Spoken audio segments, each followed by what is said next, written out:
18 trains prévus, 18 trains annulés. Aujourd'hui, la ligne Intercité Tours-Paris a connu une journée noire, la faute à un incendie qui s'est déclenché tôt ce matin dans un poste de circulation en Île-de-France. Le trafic a été immédiatement interrompu, dans un sens comme dans l'autre, et n'avait toujours pas été rétabli en début de soirée. Les voyageurs munis d'un billet ont pu se rabattre sur les TGV, les autres, en revanche, sont restés à quai. La SNCF prévoit un retour progressif à la normale à partir de demain matin. La gendarmerie a opéré un contrôle de stupéfiants cet après-midi à la barrière de péage de Monet. Cocaïne, héroïne, LSD et cannabis sont recherchés par le désormais célèbre contrôle salivaire. Passez cette petite languette-là dans votre bouche vous-même, d'accord? Vous la mettez, vous la frottez au niveau de l'intérieur de la joue, sous la langue et sur la langue, pendant quelques secondes. Là c'est rose, hein. Il faut que ça soit blanc pour bien nous permettre de voir qu'il y a bien de la salive dedans, d'accord? Tenez, je vous laisse le faire. Merci, allez-y.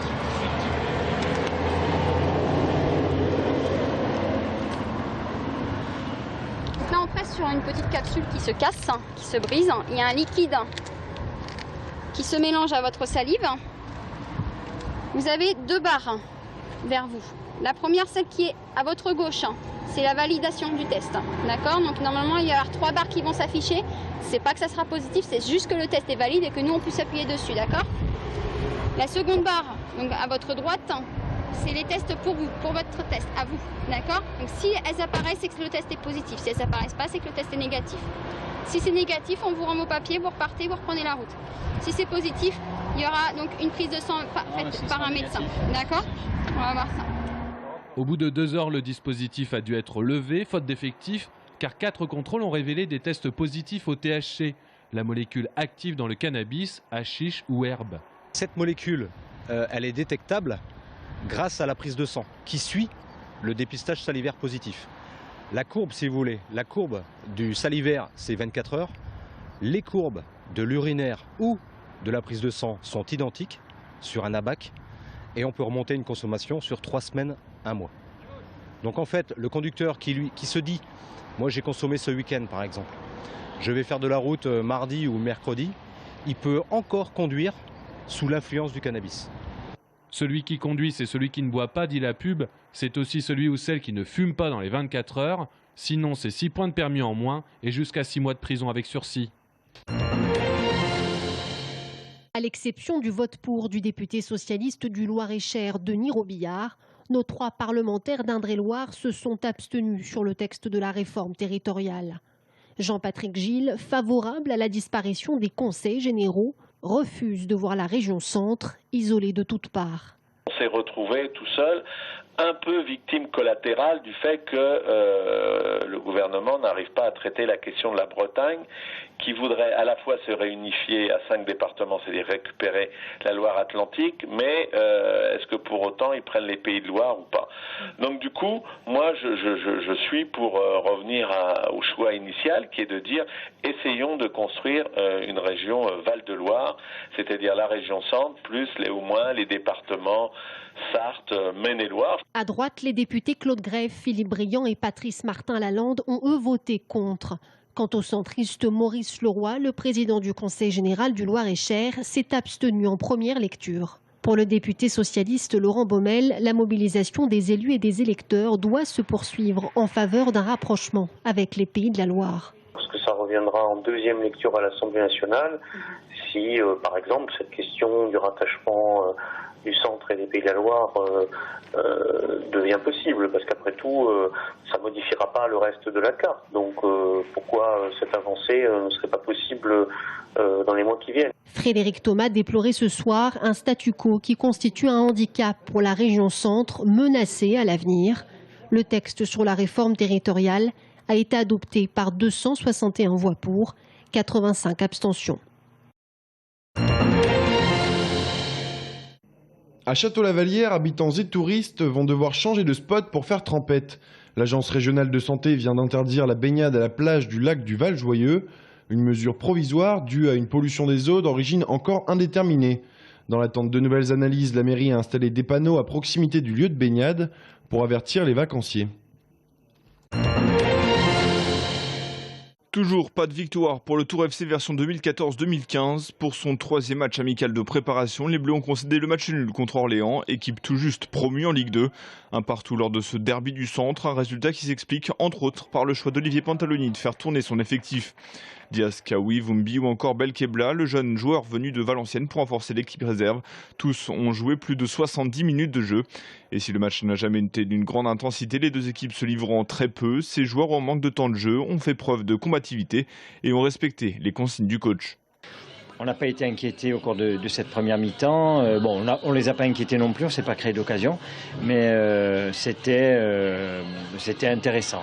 En face, on retrouvait donc Orléans, équipe qui avait terminé championne de national l'année dernière. Des joueurs peu techniques qui s'appuient sur un jeu de contact rugueux, pas forcément évident pour cette équipe tourangelle pas très physique. La première période est tout de même bien maîtrisée de part et d'autre. Très peu d'occasions, mais une défense bien en place. À la mi-temps, Olivier Pantaloni et son staff vont faire quelques changements. Bergogneau, Kouakou et le jeune Sillard font leur entrée. Évoluant pour ce match au poste de latéral droit, le jeune de 18 ans a également démontré son implication. Malheureusement pour lui, c'est de son côté que va venir l'ouverture du score orléanaise. Le centre de Puot arrive sur Arnaud très étrangement seul.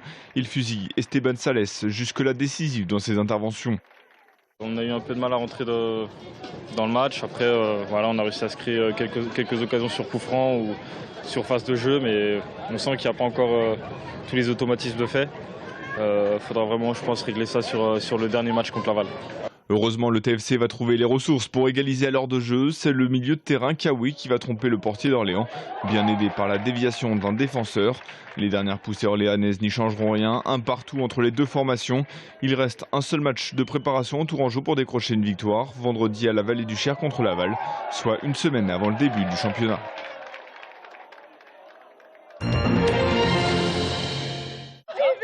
Chez sa mère, et ben ça tombe bien, parce que ta valise, elle est prête. Viens, et ben voilà, ils nous laissent tomber comme des vieilles chaussettes. Mais comment ça, je vous laisse tomber comme des vieilles chaussettes? Mais Madame Teresa, mais c'est vous qui m'avez dit de partir. Non, je te dis de partir et toi tu pars. C'était un test.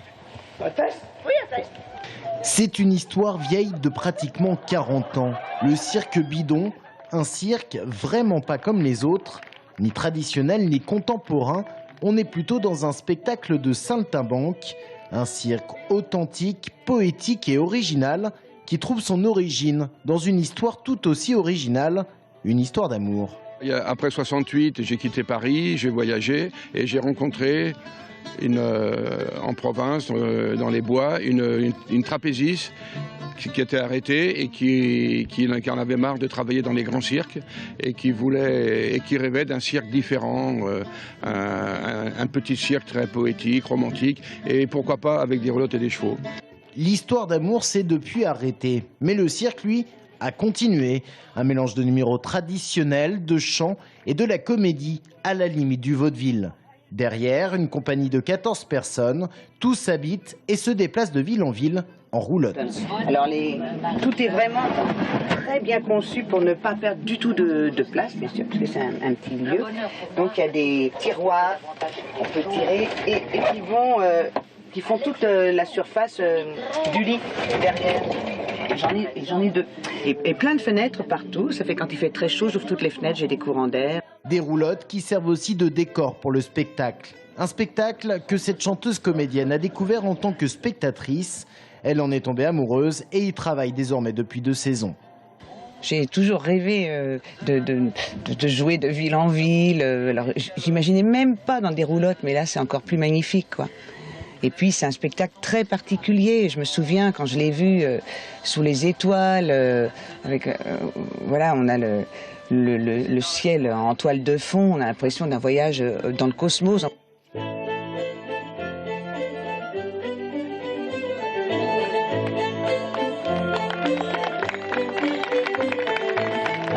Il fera beau ce soir, la nouvelle création Bidon.